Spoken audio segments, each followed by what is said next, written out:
సమాంతర భారత్ టీవీని సబ్స్క్రైబ్ చేసుకోండి. మరిన్ని అప్డేట్స్ కోసం పక్కనున్న గంట నొక్కండి.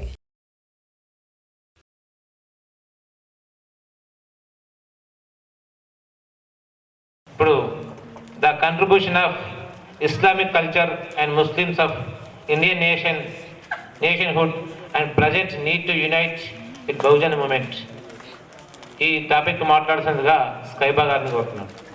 నిర్వాహకులైన పాస్ మరియు మిషన్ ప్లస్ వారికి, ముఖ్యంగా నాకు చాలా రోజుల నుంచి పరిచయం ఉన్న మలిక్ సార్కి, మిగతా మిత్రులకి, కవిత పూలేకి, తర్వాత ఇక్కడ వచ్చిన మిత్రులందరికీ సలాములు. ఇప్పుడు మీకు ఒక టాపిక్ ఏదో చెప్పారో ఆ టాపిక్ చూసి జడుచుకోకండి. నేను మీకు అర్థమయ్యేటట్టే కొన్ని విషయాలు చెప్తాను. నా పేరు స్కైబాబా. స్కైబాబా అంటే నేను ఎవరినై ఉంటా అని చెప్పేసి అనుకుంటున్నారు అనేది పాయింట్ చేస్తున్నా. నేను ముస్లింనై ఉంటానా, మాదిగనై ఉంటానా, మాలనై ఉంటానా, బీసీల్లో ఒక కులాన్నై ఉంటానా, నేను ఎవరినై ఉంటా. అయితే నా పేరు స్కైబాబా అంటే ఫుల్ ఫామ్ తర్వాత చెప్తా. అది చెప్పే ముందు నా పేరు స్కైబాబా కాదు, నా పేరు ఒక రవీందర్, లేదంటే నగేష్, ఇంకే ఏదో ఒక పేరు అనుకుందాం. అప్పుడు మీకేం డౌట్ కాదు కదా. నన్ను నేను కొత్తగా వచ్చి నన్ను స్టేజ్ మీద ఫలానా రవీందర్ వచ్చి మాట్లాడతాడు అని చెప్తే మీకేం డౌట్ రాదు కదా. ఇవాళ దేశంలో ఉన్న పరిస్థితులను బట్టి మనము నా పేరు రవీందర్ అని చెప్పి ఎందుకు పరిచయం చేసుకుంటున్నా అంటే మీకేం డౌట్ రాదని. అట్లాగే ఇక్కడ ఎవరు ఎంతమంది ఉన్నారు అనేది కొంచెం క్లారిటీ కోసం చేయెత్తామంట, ఏమనుకోకుండా ఎత్తాలి. ఇందులో మాదిగలు ఎంతమంది ఉన్నారు? ఓకే.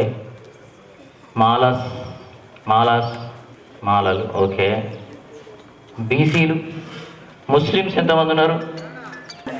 ఇప్పుడు కూడా ఎత్తాలి మీరు, కొంచెం తక్కువ మంది ఉన్నట్టుంది కదా ముస్లిమ్స్. Okay, thank you. అయితే ఒక కవితతో మొదలు పెడదాం. క్రిస్టియన్స్ ఉన్నారా? ఓకే. క్రిస్టియన్స్ ఎంతమంది కొద్దిగా చేయొద్దండి, తక్కువే ఉన్నారు. Thank you. అయితే ఇప్పుడు మీ అందరి పేర్లు ఏవైతే ఉన్నాయో ముస్లింల పేర్లు వదిలేసి మీ అందరి పేర్లు ముస్లిం పేర్లు పెడుతున్నాను నేను. అందరి పేర్లు ఖదీరో, సలీమో, ఇంకేదేదో అనుకుందాం. ఎవరికైనా డౌట్ వస్తుందా బయట నుంచి వచ్చిన వాళ్ళకి? మీరు పోయి పరిచయం చేసుకుంటే నా పేరు సలీం, నా పేరు ఖదీర్, నా పేరు ఇంకా రకరకాల పేర్లు ఉన్నాయి. మీ ఫ్రెండ్స్ పేర్లు చెప్పుకోవచ్చు, ఇబ్రాహీం, ఓకే. అట్లా ఇక్కడ ఉన్న ఈ బురఖాలు వేసుకుని ఉన్న మా ఈ స్త్రీలు ఉన్నారు కదా, మన స్త్రీలు, ముస్లిం స్త్రీలు, వీళ్ళు బురఖా లేకుండా వీళ్ళ పేర్లు కూడా కవితను, సరితను, ఇంకేదైనా చెప్తే కూడా వేరే వాళ్ళకి ఏం డౌట్ రాదు. అట్లా ఎందుకు రాదు? ఈ క్వశ్చన్ వేసుకొని మనం ఆలోచించాల్సిన అవసరం ఉంది. ఇప్పుడు మీరు నల్ల వాళ్ళని చూస్తారు కదా, బ్లాక్స్, ఆఫ్రికన్స్, ఎట్లా ఉంటారు వాళ్ళు? మీ అందరికీ తెలుసు. నల్లగా, ఎత్తుగా, బలంగా. మనం చూడంగానే వీళ్ళు బ్లాక్స్, ఆఫ్రికన్ వాళ్ళని గుర్తుపడతాం మనం. తెల్లవాళ్ళని కూడా చూస్తే మీరు వెంటనే గుర్తుపడతారు, ఇంగ్లీష్ వాళ్ళు, తెల్లవాళ్ళు అని చెప్పేసి. అట్లాగే ఇరానియన్స్ ఒక రకంగా ఉంటారు, ఆఫ్ఘనిస్తానీస్ బలంగా, లావుగా, ఎత్తుగా ఉంటారు. అంతేందుకు మన భారతదేశంలోనే ఉన్న నేపాలీలను చూస్తే కూడా మనం గుర్తుపడతాం, వీళ్ళు నేపాలీలు అని గుర్తుపడతాం. అట్లా ఇక్కడున్న ముస్లింలని, ఇక్కడున్న క్రిస్టియన్లను, ఇతర మైనార్టీలను బయటి దేశస్తులు చూసినప్పుడు ఇండియన్స్ అని గుర్తుపడతారు. ముస్లింలని గుర్తుపట్టరు, ఇండియన్స్ అని గుర్తుపడతారు. మా పేర్లు చెప్తేనే ఇండియన్ ముస్లిమ్స్ అని గుర్తుపడతారు. ఇక్కడ ఇండియన్ క్రిస్టియన్స్ పేర్లు చెప్తేనే ఇండియన్ క్రిస్టియన్స్గా పరిచయం చేసుకుంటేనే గుర్తుపడతారు. ఇది బండ గుర్తు. అట్లా ఎందుకంటే ఆంథ్రోపాలజీ ప్రకారం భూమి మీద పడే ఉష్ణోగ్రతలను బట్టి ఆయా ప్రాంతాల్లోని మనుషులు ఒక తీరుగా ఉంటారు, చిన్న చిన్న తేడాలు ఉంటాయి అంతే. ఎత్తులో, లావులో, ముఖ కవళికల్లో కొంచెం తేడాలు ఉంటాయి అంతే. అంటే వాళ్ళ కపాలము, ముక్కుదూలము, వెన్నుపూస ఈ మూడు ఒక తీరు ఉంటాయి దాదాపుగా. కపాలం, కుదూలము, వెన్నుపూస. అట్లా ఈ దేశంలో ఉన్న ముస్లిమ్స్, క్రిస్టియన్స్ అందరూ కూడా ఇక్కడి మూలవాసులే. రకరకాల సందర్భాల్లో ఇస్లాం స్వీకరించి ముస్లింలుగా మారారు, క్రిస్టియానిటీ స్వీకరించి క్రిస్టియన్గా మారారు. అంటే వాళ్ళు 90% పైగా మంది ఎస్సీ, ఎస్టీ, బీసీల నుంచే ఇస్లాం స్వీకరించి ముస్లింలుగా మారారు, క్రిస్టియానిటీ స్వీకరించి క్రిస్టియన్లుగా మారారు. అంటే వాళ్ళు ముస్లింలు, క్రిస్టియన్స్ ఈ దేశంలో ఉన్న మెజారిటీ 90% పైన ఉన్న వాళ్ళు ఎస్సీలు, ఎస్టీలు, బీసీలు ముందు తరంలో, తాత ముత్తాతలు అంతకుముందు నాడు రకరకాల కారణాలు. ఇక్కడ నేను మీకు ఇస్లాం స్వీకరించి క్రిస్టియానిటీ స్వీకరించి అని ఒక పదం చెప్తా ఉన్నా.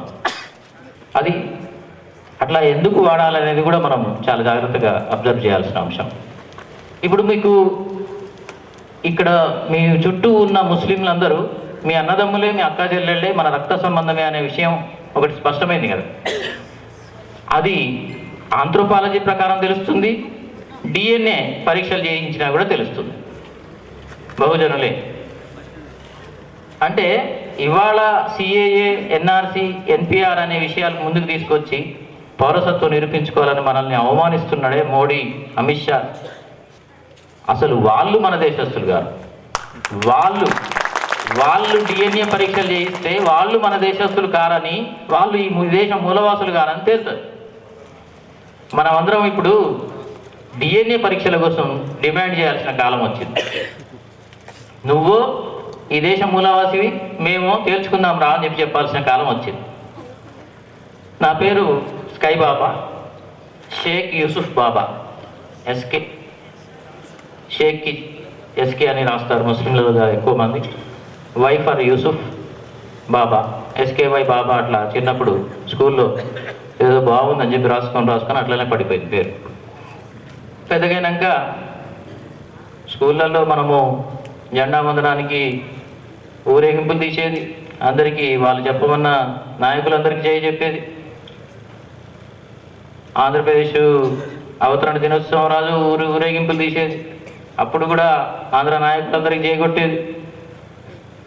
చివరికి పెద్దగైనాక తెలిసింది ఏమేమి కుట్రలు జరిగినాయి, ఏంది అసలు మనం మూనాలేంది, మనం ఏ భావజాలంలో ఉన్నాం, మన మీద ఏ భావజాలాలు రుద్దపడ్డాయి అని చెప్పేసి అర్థమయ్యి ఒక క్లారిటీకి వచ్చినాక బహుజనవాదులుగా మారినాం. కవిత్వం అలవాటైంది, కవిత్వం రాసిన. మాదిగవాడలు, ముస్లిం బజార్లు, మురిక్కాల్వల్ని, నీసుకంపుల్ని ఒక్కలాగే మోస్తుంటాయి. వాళ్ళ గుడిసెలో ఎండు తునకలై, మా సాయమాన్లో కవాబులై, దండానికి వేలాడే కౌసువాసన మా బంధుత్వాన్ని చెబుతుంది. 90 ఏళ్ళు అభివృద్ధిలో వచ్చిన మర్ఫా అనే ఒక కవితలో ప్రారంభ వాక్యాలు ఇవి. ముస్లిం రిజర్వేషన్స్ని డిమాండ్ చేస్తూ రాసిన కవిత. ఆహార సంబంధం ఉంది, ఇంకా కల్చరల్గా చాలా సంబంధాలు ముస్లింలవి ఇక్కడున్న మూలవాసులతోని దాదాపు మింగిల్ అవుతూ ఉంటాయి. ఇంతకుముందు చెప్పిన నేను ఇస్లాం స్వీకరించి అని చెప్పి, ఇస్లాం అనేది మతం, ఇస్లాంను ఆచరిస్తున్న వాళ్ళు ముస్లింలు. మేమేం చేశాము, సాహిత్యంలో ముస్లింవాద సాహిత్యం అని, దళితవాదం మొదట్లో పెద్ద ఎత్తున వచ్చింది తెలుగు సాహిత్యంలో, అట్లాగే స్త్రీవాదం వచ్చింది. ఆ ఇన్స్పిరేషన్తో ముస్లింలు కూడా తమ సామాజిక సమస్యల్ని సాహిత్యంలో రాయాలని చెప్పేసి దాన్ని ఒక వాదంగా డెవలప్ చేశాం. 100 మంది పైన రచయితలు తెలుగులో బోలెడు రచనలు చేశారు తెలుగులో. ఇవాళ మా రచనల మీద ఎంఫిల్లు, పిహెచ్డీలు జరుగుతున్నాయి. చాలా యూనివర్సిటీల్లో మా రచనలు సబ్జెక్టుగా కూడా పెట్టబడ్డాయి. ఈ లిటరేచర్ ఏదైతే వచ్చిందో ఆ లిటరేచర్లో మేము అనేక విషయాల్ని రికార్డ్ చేశాం. అయితే ఈ దేశంలో అంబేద్కర్ చాలా గొప్ప పని ఏం పని చేశాడంటే, రాజ్యాంగం రాసేటప్పుడు ప్రాథమిక హక్కుల్లోనే మత స్వాతంత్రపు హక్కును పెట్టాడు. ప్రాథమిక హక్కులు 5 హక్కులు మీకు తెలుసు కదా, అందులో మత స్వాతంత్రపు హక్కు ఒకటి. అంటే ఈ దేశంలో మనము ఏ మతాన్నైనా స్వీకరించవచ్చు ఇష్టంగా. ఏ మతాన్నైనా పాటించవచ్చు, ప్రచారం చేయొచ్చు, ఏ మతాన్నైనా ప్రచారం చేయొచ్చు. అట్లా ఈ దేశంలో ఉన్న ముస్లింలకి తాము మతాన్ని ప్రచారం చేసుకోవచ్చు, తాము ఇష్టమైన మతం తీసుకోవచ్చు. లాగానే వాళ్ళు ఇస్లాం స్వీకరించి ముస్లింలు అయ్యారు. మత మార్పిడి అనే పదం మనం వాడకూడదు. మత మార్పిడి కేవలం మీడియా సృష్టి, ఆర్ఎస్ఎస్ బీజేపీ సృష్టి. ఈ దేశంలో మత స్వతంత్ర హక్కు ఉన్నది. నీకు ఇష్టమై ఏ మతమైనా స్వీకరించవచ్చు నువ్వు. అట్లాగే మన వాళ్ళు ఇప్పుడు బుద్ధిజం ఎక్కువగా స్వీకరిస్తూ ఉన్నారు.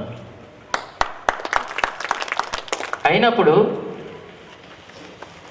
నాకు ఇష్టమై, మా తాత ముత్తాతల నాడు వాళ్ళకి ఇష్టమై ఇస్లాం స్వీకరించడం అనే పదం మనం వాడాలి. మత మార్పిడి అనే పదాన్ని వాడడాన్ని మనం ఒప్పుకోకూడదు, రాయడాన్ని ఒప్పుకోకూడదు. అది మేము బలంగా మాట్లాడుతూ వస్తున్నాం. అట్లా చూసినప్పుడు ముస్లింలు ఇప్పుడు మొన్న నేను ఇట్లా చెప్పగానే అందరికీ నమ్మబుద్ధి అవుతుందా? అంత ఈజీగా నమ్మబుద్ధి అవుతుందా? మన చుట్టూ ఏం జరుగుతుంది?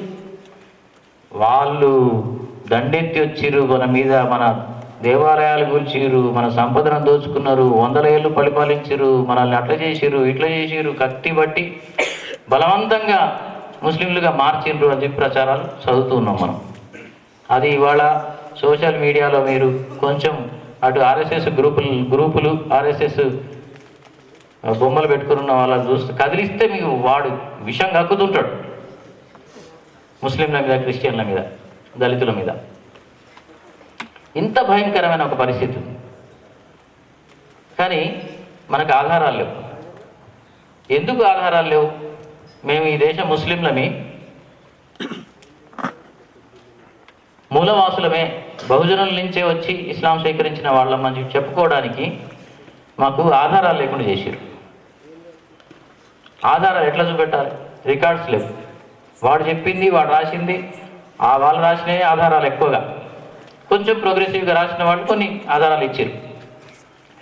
మేము మా ముస్లిం రిజర్వేషన్ పోరాటం చేస్తున్న క్రమంలో 2003-04 ప్రాంతంలో, అప్పటి ఆంధ్రప్రదేశ్ మొత్తం చాలా చోట్ల చాలా సంఘాలు పనిచేసినాయి. అప్పటికి బహుజనవాదం నుంచి ఎస్సీ, ఎస్టీ, బీసీ, మైనార్టీలు ఐక్యత మైనార్టీల ఐక్యత వర్ధిల్లాలని ఒక నినాదం ఉన్నది. మనందరం మూలవాసులు మనకు నినాదం ఉన్నది. ముస్లిం రిజర్వేషన్ వాయిస్ వస్తూ ఉంటే ఆ తర్వాత రాజశేఖర రెడ్డి ఇక్కడ రిజర్వేషన్ ప్రకటిస్తే బీసీల్లో కలుపుతాం అనగానే బీసీలు తిరగబడ్డారు. మాతో ఉన్న మిత్ర సంఘాల వాళ్ళు కూడా డైలమాల పడ్డారు. ఇక శత్రు సంఘాలైతే ఆల్రెడీ కోర్టుకి వెళ్ళిపోయారు. బీసీలలో ఎట్లా కలుపుతారు ముస్లింలను అని చెప్పేసి మేము షాక్ అయిపోయినాం. ఇన్ని రోజులు అన్నదమ్ములే అంటారు కదా, ఇంతలోనే ఇట్లా అయిపోయిందని. అప్పుడు మేము మూలాల్ని తవ్వుకోవడం ఇంకెక్కువ చేసినాం. అప్పుడు మేము ముస్లింలు ఎవరు అని కరపత్రం వేసినాం. వేయడానికి చాలా మదన పడాల్సి వచ్చింది, చాలా సమాచారం సేకరించాల్సి వచ్చింది. అందులో మేము చాలా జాగ్రత్తగా చెప్పిన విషయం ఈ ఆంథ్రోపాలజీ ప్లస్ చాలా చోట్లలో ముస్లింలు, దళితులు, ముస్లింలు, బీసీల ఇండ్లు కలగలిసి ఉండడం, వీళ్ళ ఆహారపు అలవాట్లు, ఇంకా రకరకాల సంస్కృతి కలగలిసి ఉండడం, ముస్లింలు పాతి పెడతారు, దళితులు పాతి పెడతారు చనిపోతే అని చెప్పి, తర్వాత ఇవన్నీ చూడడం, ఆహారపు అలవాట్లు, బీఫ్ తినడం, బీఫ్ వృత్తులు కూడా ఇటు మాదిగలు చేస్తారు బీఫ్ వృత్తి, ఆవు కూర అని చెప్పి మాట్లాడారు. ఇవాళ ఆవు కూర అని మాట్లాడనిస్తలేరు. ఆవు కూర అని మాట్లాడితే వీడి చేస్తున్నారు, ఆవు కూర అని మాట్లాడితే దాడి చేస్తున్నారు. ఆవు కూర అని మాట్లాడడం మాకు అలవాటు. गाय का गोश्त అని అంటాం మేము. इस देश में गाय का गोश्त मुसलमान का खून बहुत सस्ता मिलता है అని ఒక సామెత. ఈ దేశంలో ఆవు కూర, ముస్లిం రక్తం చాలా చౌకగా దొరుకుతుంది అని చెప్పి ఎప్పుడో అది రికార్డ్ అయిపోయింది. ఎప్పుడు స్వతంత్రం రాకముందు నుంచే అది స్టార్ట్ అయిపోయింది. అట్లా ముస్లిమ్స్ ఎక్కడి నుంచి ఈ దేశంలో ఇస్లాంలో ఇంత జనాభా, ఇంతమంది ముస్లింలు తయారయ్యారనేది మనం జాగ్రత్తగా అర్థం చేసుకోవాల్సిన అవసరం ఉంది. అట్లా అర్థం చేసుకోకపోతే ఎక్కడో ఒక దగ్గర మనం మౌనం వహిస్తాం. ఆర్ఎస్ఎస్ వాడు, బీజేపీ వాడు వచ్చి వాడి ప్రచారాలని మన మీద రుద్దుతూ మన ముందు మాట్లాడుతూ ఉంటే ఎక్కడో దగ్గర మనం స్ట్రక్ అవుతూ ఉంటాం. ఆ స్ట్రక్ కానియదు. ఎందుకు స్ట్రక్ కానియద్దంటే ఈ దేశ ముస్లింలు ఇక్కడ ఉన్న వర్ణ వ్యవస్థ మీద, బ్రాహ్మణీయ వ్యవస్థ మీద తిరుగుబాటుదారు. అంబేద్కర్ ఏదైతే నేను నాకు తెలవకుండా హిందూ మతంలో పుట్టినా కానీ హిందూ మతంలో మాత్రం చావనని చెప్పేసి బుద్ధిజం తీసుకున్నాడో, బుద్ధిజం తీసుకోవడానికి ఆయన ముందు చాలా ఆలోచించాడు. ఏం తీసుకోవాలి నేనని, ఇస్లాం తీసుకోనా, క్రిస్టియానిటీ తీసుకోనా, బుద్ధిజం తీసుకోనా అని. ఇస్లాం వైపు కూడా మొగ్గాడు. తర్వాత చివరికి బుద్ధిజం తీసుకున్నాడు. కానీ ఈ బ్రాహ్మణీయ కుట్రదారులు వగేరాలు చేసిన కుట్రల వల్ల ఎస్సీలు ఇస్లాం స్వీకరిస్తే రిజర్వేషన్ మారుతుంది, క్రిస్టియానిటీ స్వీకరిస్తే బీసీ చేసేస్తున్నారు. ఎంత కుట్ర చూడండి. మనము వాడు గుళ్ళెకి రానియాడు, బళ్ళెకి రానియాడు మనల్ని. అప్పుడు మనకి ఇష్టమై ఇస్లాం క్రిస్టియానిటీ స్వీకరిస్తే రిజర్వేషన్లకు దూరం చేస్తాడు. ఇదొక కుట్ర. అంటే ఇప్పుడు నువ్వు క్రిస్టియానిటీ స్వీకరించినావు అనుకో, ఎమ్మటే నీ పరిస్థితి ఏం మారుతుంది? అక్కడ కూడా దళిత క్రిస్టియన్లని పేరు మోస్తున్నారు. వీడు సగం దళిత పేరు, సగము క్రిస్టియన్ పేరు. రెడ్డి క్రిస్టియను, బ్రాహ్మణ క్రిస్టియన్ అయితే వాడికి మంచి హోదా. అదే దళితులైతే మాత్రం మళ్ళీ వాళ్ళ ఇంకో రకంగా చూడడం. అటు ఇటు కాకుండా నా ఘర్కా నా ఘాట్కా అనే ఒక సామెత ఉంటుంది. ధోబికా ఘోడా నా ఘర్కా నా ఘాట్కా అని. ఇట్లాంటి ఒక పరిస్థితి ఉంది. అయితే అట్లా ఎందుకు మనము అర్థం చేసుకోలేకపోతున్నాం ముస్లింలను అనే విషయం మనం లోతుగా ఆలోచిస్తే, ఇప్పుడు ఇస్లాం స్వీకరించగానే అప్పుడు మొఘలులు ఒక 100 సంవత్సరాలు పరిపాలించిన దేశాన్ని. ఇక్కడ నిజాం నవాబు 200 సంవత్సరాలు, నిజాం నవాబులు. అంతకుముందు తానిషాలు ఒక 400 సంవత్సరాలు. అక్కడ టిప్పు సుల్తాను. ఇక్కడ ఇట్లా ఇస్లామిక్ రాజులు, ముస్లిం రాజులు ఎవరైతే ఉన్నారో వాళ్ళు ఎక్కువ కాలం ఈ దేశాన్ని పరిపాలించడం వల్ల ఆ ప్రభావం ఉండి ఆ ప్రభావంతో ఏమైందంటే ఇస్లాం స్వీకరించిన మన దళిత బహుజనులు, ఎస్సీలు, బీసీలు, ఎస్టీలు మనది నవాబుల మతం, మనకెందుకు వృత్తులు వదిలేసుకున్నారు అనేది ఒక అబ్జర్వేషన్. వాస్తవం కూడా. చెప్పులు కుట్టే, బట్టలు ఉతికే, మంగళ పని చేసే, ఇంకా రకరకాల వృత్తులు ఏవైతే ఉన్నాయో ఈ వృత్తులు చేసిన వాళ్ళు హాయిగా టోపీ పెట్టి మంచిగా ఇస్లాంలో ముస్లింగా మారంగానే లాల్చీ పైజామా వేసి తెల్లటి బట్టలు వేసేసి నవాబుల మతం కదా మనది అనుకున్నారు. దాంతో ఏమైంది? ఈ వృత్తి వదిలేసిండు, అవతల రిజర్వేషన్ లేదు. ఇటు రిజర్వేషన్ లేదు, అటు వృత్తి లేదు. భూములు ఉన్నాయా అంటే ఆ రాజుల కాలంలో కొన్ని చోట్ల చాలామంది జాగీర్దారులు, ముస్లిం పాలకులు కాబట్టి భూముల్ని ముస్లింలుగా మారిన వాళ్ళు పట్టా చేయించుకున్న వాళ్ళు ఉన్నారు. మా తాత, మా అమ్మ నాయనకి 3 బావులు ఉండేవి, పంట బావులు. అట్లా మీరు గమనించండి, తాతల కాలంలో ముస్లింలకు చాలామందికి భూములు ఉన్నాయి, మాకు లేవు. మాకు వచ్చేవరకు ఏం భూమి లేకుండా పోయింది. అట్లా ఎందుకు పోయిందంటే ఆ భూములన్నీ ఎవరి దగ్గరికి పోయినాయి అంటే కమ్మలు, రెడ్లు, వెలమల దగ్గరికి పోయినాయి. మళ్ళీ అంటే వాళ్ళు భూమి విలువ తెలిసినారు. మెల్లగా వాళ్ళు ఈ భూముల్ని కొనుక్కొని వాళ్ళు జాగ్రత్త చేసుకున్నారు. కానీ ఎస్సీలు, ఎస్టీలు, బీసీల నుంచి ఇస్లాం స్వీకరించిన వాళ్ళు కాబట్టి ముస్లింలు భూముల్ని ఈజీగా అమ్ముకొని ఎంజాయ్ చేశారు. వాళ్ళకి ఆ విలువ తెలియదు. వ్యవసాయం చేయడం కూడా చేయించడం రాక, అదొక అబ్జర్వేషన్. ఈ వృత్తులు కోల్పోవడం ఒక అబ్జర్వేషన్. చివరికి వచ్చేవరకే వీళ్ళందరూ రిజర్వేషన్లు లేక, భూములు లేక, వృత్తులు లేక, ఈ 3 లేకుండా రోడ్ల మీద పడ్డారు. మీరు మొత్తం గమనించండి, మన ముస్లిం సోదరులందరూ కూడా రోడ్ల మీద చిల్లర వ్యాపారాలు చేస్తుంటారు. ఇంకా మా తాతలు ఇట్లా ఏమనేదంటే మనకు రిజర్వేషన్ కావాలి, లేకుంటే మనకి ఇంకేమైనా గవర్నమెంట్ నుంచి సాయం కావాలంటే సర్కారు సొమ్ము మనకెందుకురా అని మళ్ళీ అదొక నవాబ్గిరి. ఇట్లా కూడా మోసం చేశారు తెలవక, అమాయకంగా. దీంతో మొత్తంగా మేము ఇట్లా రోడ్ల మీద ముస్లింల పరిస్థితి ఉంది. ఎందుకు ముస్లింలు ఇంత భయంకరమైన పేదరికంలో ఉన్నా ఇక్కడ ఉన్న బ్రాహ్మణీయ పాలకులు ఎందుకు పెద్దగా పట్టించుకోలేదు అంటే వీళ్ళందరూ 90% మంది ఎస్సీ ఎస్టీ బీసీల నుంచి ఇస్లాం స్వీకరించిన వాళ్ళని వాళ్ళకి తెలుసు. కాబట్టే వాళ్ళు నెగ్లెక్ట్ చేశారు. దానికి ఒక ఆధారం ఏంటంటే, జెండా వందనానికి ఊరేగింపు హాయిగా తీసేదని చెప్పినా కదా, పెద్దగానే తెలిసింది పార్టీషన్ జరిగింది. వాళ్ళు కలిసి పంచుకున్న ఊళ్ళ మధ్య నా రక్తం ఏరులై పారింది అని ఖాదర్ మొహిద్దీన్ పుట్టుమచ్చ అనే ముస్లిం కవితలో చెప్తాడు. అక్కడి అగ్రవర్ణ పాలకులు, ఇక్కడి అగ్రవర్ణ పాలకులు దేశాన్ని పంచుకుంటే మధ్యలో బార్డర్స్లో లక్షల మంది మన బహుజనులు ముస్లింలు చంపబడ్డారు. ఇదొక పెద్ద కుట్ర. అప్పుడు అది తెలిసి షాక్ అయినాం. మరి అమ్మ స్వతంత్రం వచ్చిందని అంత సంతోషపడ్డాం. ఇన్ని లక్షల మంది చంపబడ్డారా? చంపబడ్డ వాళ్ళందరూ మగవాళ్ళే అయి ఉంటారు కదా, మరి ఆ ఆడవాళ్ళు ఎంత బాధపడి ఎట్లా బతికి ఉంటారు, ఏమైపోయి ఉంటారు, వాళ్ళ పిల్లలు ఏమై ఉంటారు అనేది. సేమ్ హైదరాబాద్కి వస్తే, హైదరాబాద్ స్టేట్ ఎంత పెద్ద స్టేటో మీకు తెలుసు.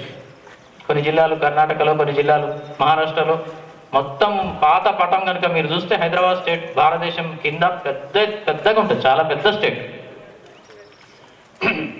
దాన్ని 3 ముక్కలు చేసి కర్ణాటక, మహారాష్ట్ర, ఆంధ్రలో కలిపి అభివృద్ధి కాకుండా చేశారు ముస్లిం స్టేట్ అనే పేరు మీద. అయితే అప్పుడు కూడా లక్షల మంది ముస్లింలు హత్య చేయబడ్డారు పోలీస్ యాక్షన్లో, లక్షల మంది. అది చదివి, ఆ రిపోర్ట్ చదివి మేము ఆశ్చర్యపోయినాం. ఇట్లా జరిగిందా అని నమ్మబుద్ధి కాలే. సుందర్లాల్ అని ఒక రిపోర్ట్ ఉంటుంది. పోలీస్ యాక్షన్ జరిగింది బార్డర్స్లో, హైదరాబాద్లో చాలామందిని ఊచకొత కోసిండ్రు, చాలా ఊర్లలో ముస్లింలను తరిమిండ్రు, ముస్లింల ఆస్తుల మీద కన్నుబడ్డ వాళ్ళు ముస్లింలను అదో ఇదో వంకతోని ఎల్లగొట్టి ఆస్తులు ఆక్రమించుకున్నారు. కొన్ని బార్డర్స్లో ముస్లిం స్త్రీల మీద పెద్ద ఎత్తున రేపులు జరిగినాయి, వాళ్ళ ఆస్తులు దోచుకున్నారు, ధ్వంసం చేసిర్రు. ఇవన్నీ జరిగినాయి. రిపోర్ట్ ఉంది, ఒక రిపోర్ట్ మాత్రమే ఉంది. ఆ రిపోర్ట్ ముగ్గురు వచ్చి చాలా దారుణం జరిగిందంట హైదరాబాద్లో అని చెప్పేసి రిపోర్ట్ తయారు చేసి తీసుకుపోతే, దాన్ని చూసి పటేల్ మండిపడి అతనే దాడి చేయించి హైదరాబాద్ను భారతదేశంలో కలుపుకున్నాడు. కాబట్టి ఆ రిపోర్ట్ బయటికి రావడం అతనికి ఇష్టం లేక దాన్ని తొక్కిపెట్టాడు. నెహ్రూ అనుమతితో వచ్చిండ్రు, కానీ తర్వాత పటేల్ దాన్ని బయటికి రానియాలి. ఆ రిపోర్టు మాకు హైదరాబాద్ ఆఫ్టర్ ద ఫాల్ అనే ఒక బుక్లో దొరికింది. అది చదివి మేము ఆశ్చర్యపోయాం. అప్పుడు కూడా ఆ రిపోర్ట్ సందర్భంగా కూడా వాళ్ళ ముచ్చట్లలో, ఆ దేశ నాయకుల ముచ్చట్లలో సచ్చింది ముస్లింలు అయితే ముస్లింలు ఎవరు, బహుజనులే కదా, మనకెందుకు ఆ బాధ, ఆ నొప్పి మనకెందుకు అని మాట్లాడుకోవడం జరిగిందంట. దాన్ని బట్టి కూడా మనం విషయాన్ని అర్థం చేసుకోవచ్చు. అయితే మీరు ఆలోచించండి, ఇప్పుడు భారతదేశ జనాభాలో ముస్లింలు దాదాపు 20 కోట్లు ఉంటారు, పైన ఉంటారు. పాకిస్తాన్లో 15-20 మధ్యలో, 15 కోట్ల పైన, 17 కోట్ల అట్లా ఉంటారు. బంగ్లాదేశ్లో 9 కోట్ల అట్ల పైన ఉన్నట్టు. మొత్తం కలిపి చూడండి మీరు 40-50 కోట్లు ముస్లిం జనాభా. ఈ 40-50 కోట్ల ముస్లిం జనాభా ఒక దేశంగా ఉంటే వాళ్ళు బహుజనులతో కలిస్తే ఏం జరిగేది? అందుకే దేశ విభజనను సపోర్ట్ చేసి దేశాన్ని విడగొట్టారు. సరే, కానీ ఈ 40-50 కోట్ల ముస్లిం జనాభా ఈ దేశంలో, ఈ ఉపఖండంలో ఎట్లా తయారైంది? ఈ దేశంలో పుట్టిన మతం కాదు ఇస్లాం. అరేబియాలో పుట్టింది, అన్ని దేశాలకు పాకినట్టే పాకింది. కానీ ఇక్కడికి అది రావడం, దాన్ని ఇక్కడి వాళ్ళు స్వీకరించడం, ఎక్కువ మంది బలవంతంగా అంటగడితే ఎవడన్నా స్వీకరిస్తాడా? మళ్ళీ ఏమంటే వాడు ఎవడైతే వచ్చి బెదిరిస్తాడో ఓకే అని చెప్తాడో అని ముందర వాడు పోగానే నాకెందుకు రైగా అని చెప్పి వదిలేస్తాడు. అట్లా వదిలేయలేదు, స్వీకరించి ఇంతమంది ముస్లింలు ఈ దేశంలో ఉన్నారు అంటే మనం అక్కడ ఆలోచించాల్సిన అవసరం ఉంది. నువ్వు ఆ కాలంలో అసుంట అని చెప్పి కొన్ని జాతుల్ని, మన దళిత జాతుల్ని, బీసీ కులాల కింది కులస్తుల్ని అంటుముట్టులు అని చెప్పి బళ్ళెకి రానియకపోతే, గుళ్ళెకి రానియకపోతే, ఊర్లోకి రానియకపోతే, రకరకాల అవమానాలు. ఏ దేశంలో, ప్రపంచంలో ఎక్కడ కూడా మనుషుల్ని ముట్టుకోరాదు అని చెప్పేసి అవమానించడం ఉండదు ఈ దేశంలో. అట్లా ముస్లింలని అంటే దళితుల్ని ఇంకా వేరే జాతుల్ని అంత అవమానంగా చూస్తున్న ఒక వర్ణ వ్యవస్థ నడుస్తున్న క్రమంలో ఇస్లాం ప్రచారం చేస్తూ వచ్చిన సూఫీలు, మీరు చూడండి దర్గాలు ఉంటాయి చాలా మన దగ్గర, అన్ని చోట్లలో దర్గాలు ఉంటాయి. దర్గాల దగ్గరికి మన బహుజనులు పెద్ద ఎత్తున పోతారు, అక్కడికి బ్రాహ్మణులు పోరు, బాపనులు పోరు. మీరు చూడండి ముస్లింలు బహుజనులే పోతారు. అట్లా ఇస్లాంని ప్రచారం చేస్తూ వచ్చిన సూఫీలు అట్లా వెళ్ళి ఆ మాదిగ మాలవాడల్లోకి, ఆ వెనకబడ్డ కులాల ఇండ్లకి వెళ్ళి వాళ్ళతోని కలవడం, వాళ్ళు నీళ్ళు ఇస్తే వాళ్ళ చెంబులో నీళ్ళు తాగడం. అరే వాళ్ళేమో అసలు మనల్ని ముట్టుకోనియరు, మనకు నీళ్ళే పోయారు, వీళ్ళు మనం చెంబులో నీళ్ళు ఇస్తే తాగుతున్నారు ఏంది, చెంబు అంటే అప్పుడు ముంతలు అని ఆశ్చర్యపోతారు కదా జనరల్గా. అట్లాగే అవసరమైతే వాళ్ళతో కూర్చొని ఒక్క బంతిలో ఒక దస్తరఖాన్ మీద అన్నం తినడం ఎంత ఆశ్చర్యం అనిపిస్తుంది ఎవరికైనా. అంతేకాదు బ్రాహ్మణ వర్ణ వ్యవస్థ అసుంటా అని మనుషుల్ని దూరం ఉంచుతుంటే ఇస్లాం గుండెను కలిపే అలాయిబలా ఇచ్చింది. టచ్ అంటారు కదా, అంటూ ముట్టు. వాడు అసుంటా అంటే ఇస్లాం ఈ దేశానికి గుండెను కలిపే ఆలింగనం. మనం దసరాకి తీసుకుంటున్నాం కదా, రంజాన్ బక్రీదుల పండగల ప్రభావం వల్లనే మన దసరాకి అలాయిబలాయి తీసుకుంటున్నాం. ఈ అలాయిబలాయి పదం ఎక్కడి నుంచి వచ్చిందో తెలియదు. నేను ఒక కథా సంకలనాన్ని కూడా పెట్టుకున్నా, అది ఉర్దూ పదం కాదంట. ఏం పదం అంటే ఎవరు చెప్తలేరు నాకు, కానీ తెలంగాణలో అది వాడకంలో ఉంది. అయితే ఈ అలాయిబలై ఇస్లాం ఇచ్చింది ఈ దేశానికి. వాడు అసుంటా అంటే వీడి దగ్గర తీసుకోవడం, కౌగిలించుకోవడం. ఎంత గొప్ప సంస్కృతి. ఇవాళ మన పౌరసత్వాన్ని ప్రశ్నిస్తూ ముస్లింలని భయపెడుతూ ఉన్న మోడీ శాల సందర్భంలో మనం ముస్లింలకి అలాయిబలై ఇవ్వాలి. ఎక్కడ కనబడితే అక్కడ అలాయిబలై తీసుకోవాలి ముస్లింలకి. మా రక్త సంబంధం, మా అన్నదమ్ములు, మా అక్క చెల్లెళ్ళు చెప్పి ప్రచారం చేయాల్సిన అవసరం. ఇస్లాము అలాయిబలాయిని ఇస్తే అంటచబిలిటీని అంటే అంటరాంతరాన్ని అట్లా నాశనం చేస్తే, క్రిస్టియానిటీ కూడా షేక్ హ్యాండ్ ఇవ్వడం నేర్పింది. ఇస్లాము వాళ్ళు గుళ్ళకి రానియకపోతే వాళ్ళకి దేవుడే లేకుండా దేవుడిని ఎవడైనా మొక్కుకోవాలనిపిస్తుంది కదా. దేవుడే గుళ్ళోకి రానియకపోతే వీళ్ళు మొక్కుకు నమాజ్ చదువుతామంటే వాళ్ళకి 4 మాటలు చెప్పి తీసుకుపోయి భుజం కలిపి నమాజ్ చదివించారు, సమానత్వం ఇచ్చారు. ఒక్క బంతిలో కూర్చొని ఏ అంటుముట్టులు లేకుండా, ఏ తరతమ భేదాలు లేకుండా ఒక్క బంతిలో కూర్చొని తినడం నేర్పించారు. ఇప్పుడు మీరు ఇప్పటికీ రెడ్లు ఇంకా అగ్రకు వర్ణాలు బాపనోళ్ళు బంతులు పెడితే ఏం పెడతారు, మనకు వేరే బంతులు పెడతారు. ఊర్లలో ఇంకా నడుస్తూనే ఉంది, అదేం మారలే. అట్లా మనము ఇస్లాంని క్రిస్టియానిటీ ఓన్ చేసుకోవాల్సిన అవసరం ఉంది. ప్లస్ మన బహుజనులే కాబట్టి, ఎస్సీ ఎస్టీలు బీసీలే కాబట్టి ముస్లింలు, వాళ్ళని మనం ఓన్ చేసుకోవాల్సిన అవసరం ఉంది. సమాంతర భారత్ టీవీని సబ్స్క్రైబ్ చేసుకోండి. మరిన్ని అప్డేట్స్ కోసం పక్కనున్న గంట నొక్కండి.